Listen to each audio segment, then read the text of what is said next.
Good evening, ladies and gentlemen. Welcome to the first episode for Live on the Mountain with your host, Lycan. We are here to talk politics. We are here to talk about the nation. We are here to talk about the hypocrisy in conservative and liberal media. Most importantly, tonight, we are here to talk about debt and taxes. That's right. Our president of the United States, his tax returns, well, let's get into the monologue. Since I don't have a teleprompter, we're going to have to read this old school style. The New York Times recently uncovered the sacred tax texts of Donald Trump, a set of documents which has been traditionally willfully disclosed by all presidents for the last 40 years. However, in the years leading up to his election in 2016, Trump wasn't so keen on releasing those taxes. And you said afterwards, if you produce that long form birth cert, you produce your tax returns, but you didn't do it, did you?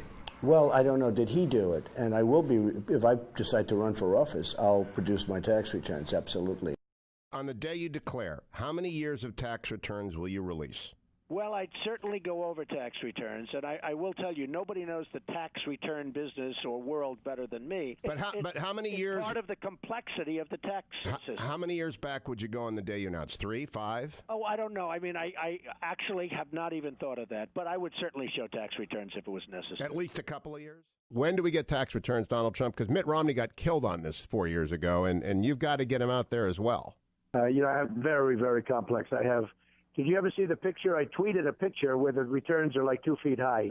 I didn't. Which, by the way, in itself is ridiculous, but my returns are among the largest. Not release your tax returns. And the reason nominees have released their returns for decades is that voters will know if their potential president owes money to, who owes it to, and any business conflicts. Don't Americans have a right to know if there are any conflicts of interest? I don't mind releasing. I'm under a routine audit, and it'll be released, and as soon as the audit's finished, it'll be released. First off, thank you, Elaine, and thank you to Norwood University for their wonderful hospitality. Donald Trump started this campaign in 2014. He said, if I run for president, I will absolutely release my taxes. He's broken his first promise. Getting any closer to releasing your tax returns? Well, I'm thinking about it. I'm thinking about maybe when we find out the true story on Hillary's emails. I've been saying that for a while. Let's find out the true story. But you know what? And I'm very honest on my tax returns. What is your tax rate? I'm not going to say it, but at some point I'll release it. Now, you might be asking yourself why these documents were so heavily guarded. When pressed, Trump often said that his taxes could not be released at the time per the guidance of his lawyer because he was under an audit, a claim that was actually proven to be true, which isn't very common for this president. After the documents were reviewed by the New York Times, it showed that what is also true is that Trump is being audited for a $72 million tax refund that, if he earned through illegal means, could cost him up to $100 million. Now, that's just one of the many glaring issues that explain why he was probably so adamant about keeping his taxes a secret. Now, people are focusing a lot on how little Trump paid. But, even Hillary called this out in the presidential debate leading up to the 2016 election. Because the only years that anybody's ever seen were a couple of years when he had to turn them over to state authorities when he was trying to get a casino license, and they showed he didn't pay any federal income tax. So if he's paid zero. Now, being smart with your accounting is a great way to reduce liability and to decrease taxes owed. Even every American has the right to do this, and there's nothing inherently wrong with using write-offs to the full potential of the law. That is, unless you have perhaps, criticized previous presidents on the amount of taxes they have paid, or perhaps if you have made flippant comments about the fact that half of Americans don't pay taxes. That might be a bad look when you're going into your taxes and saying how smart you were. But if we want to take a look at some other of the smart moves that Trump has made, for instance, let's talk about this home that he has in Seven Springs in Bedford, New York. This home, very luxurious, etc. But it even says on his tax returns that this is a business write-off, which is incredibly strange because it says that this is a Trump family retreat.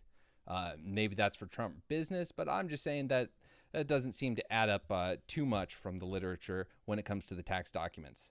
Now, what is most damning of all is that before starring in The Apprentice, Donald Trump was well on his way to broke after years of poor investments and bad business decisions. It's obvious Trump wanted this information hidden. Why else would he so adamantly deny such a reasonable request from the press where he was explicitly breaking tradition to deceive the American public? Well, for starters, we let him. We might want to think twice about that next time. But what's more concerning than his bumbling business and foreign ties is the $421 million in debt on the horizon that makes Donald Trump, President of the United States, a national security threat. Sure, we don't know all of Trump's assets, and those could potentially reduce his tax liability or his debt liability. But the insane amount of debt and the Russian business ties aside, it's Trump's refusal to distance himself from his businesses after being elected to office by itself that should be ringing some alarm bells in all the minds of America right now. Especially since we now see he was hiding shit. And now we see there are a myriad of potential conflicts of interest where the president could, very likely would, and maybe already has, put his own interests before the nation's. If Trump is not elected in November, he faces a daunting path ahead where not even a ghost-written book of fabrications could possibly bail out the ship he sets sail in January. For the unfounded fear-mongering that gets shoveled off Bullshit Mountain, this should actually concern all Americans. I've seen The Godfather, the mob is coming, and November is our chance to get out of the fucking car. Now, there are going to be those Trump loyalists who will support him in the face of most damning and undeniable fuck-ups. It's going to happen. There are those, however, who could be swayed. But when it comes to Bullshit Mountain, the new media acolytes are only as powerful in keeping the political palate of the populace as shit-free as they choose to be. Unfortunately, some denizens of the mountain are not just the conservative purveyors of misinformation, disinformation, and defenders of the president's outright lies. No. Some of them are beanie-clad schmucks that call themselves journalists. Champions of feckless inaction and intellectual dishonesty, they claim that all media is broken, but they give no prescriptive follow-up. One of the most prominent is, of course, Tim fucking Pool.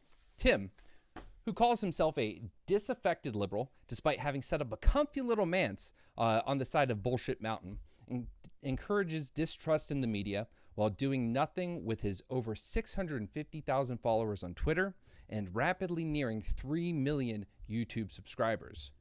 In the case of Trump's tax cuts, to keep it topical, Tim Pool says he's, quote, not sure what to think about the Trump taxes while people are burning shit down and shooting cops. Gee, I don't know, Tim. We're 35 days away from election. Maybe it's worth a moment of your time figuring it out instead of shit-posting conspiracy theories on Twitter about, say, something like election fraud, things that have already been debunked. He then continues to lambaste the media for earning the people's distrust, when the more important thing to do would be to actually step up and be the journalist he believes the people need, that he believes himself to be. But maybe instead of talking about why conservatives won't care, he should be taking advantage of his strangely conservative base and, I don't know, focus on the facts and try to sway some opinions. Except I don't think that Tim Pool actually cares about doing any good with his platform. Tim is content sitting in his rapidly fortifying citadel while claiming to have no affiliation with the Conservative Party or its beliefs, which is a very odd claim, again, considering his rapidly growing fan base responds really favorably to his conservative apologia, while at the same time he seems to be doing everything he can to grab a bulldozer and shovel crap for the Trump administration off of Bullshit Mountain. Like when, for instance, he propagated a conspiracy theory story from Jacob Wohl, of all people, about Robert Mueller. Cowardly adding at the bottom, as you can see there, some stuff about more information being needed while still capitalizing on the Twitter drama. Now, there are many like Tim. Tim isn't the only one like this, but in recent months, Tim has grown rapidly. His reach his appearance on major platforms such as the Joe Rogan Experience, and his growing media output as an independent journalist make him an important figure to focus on. Like him or not, people like Tim shape the politisphere and need to be held accountable for reckless commentary. Now, getting back to the president. His tax returns tell a deeper story. It's beyond debt and taxes. It highlights the deception many assumed was going on behind his refusal to furnish the documents. And people like Tim Pool are proof that between now and the election and every day beyond, it's not just right-wing media that can fuck things up. In fact, 26% of adults say they get their news from YouTube, where people like Tim have millions of followers, and then even more so through Twitter and Facebook and whatnot. But in these last 35 days, it's incredibly crucial that we have an honest discussion about who this man is, as if the 200,000 COVID deaths alone weren't enough to feel that he needs to be the fuck away from office. We must push back on pundits like Tim Pool, who find excuses to not engage responsibly, if at all, with their very powerful platforms. And the next time a candidate so blatantly refuses to engage in customary acts of transparency, maybe we take that a little more seriously. And that is the opening rant and monologue for episode 1 of Live from the Summit. And with that, we're going to take a quick break.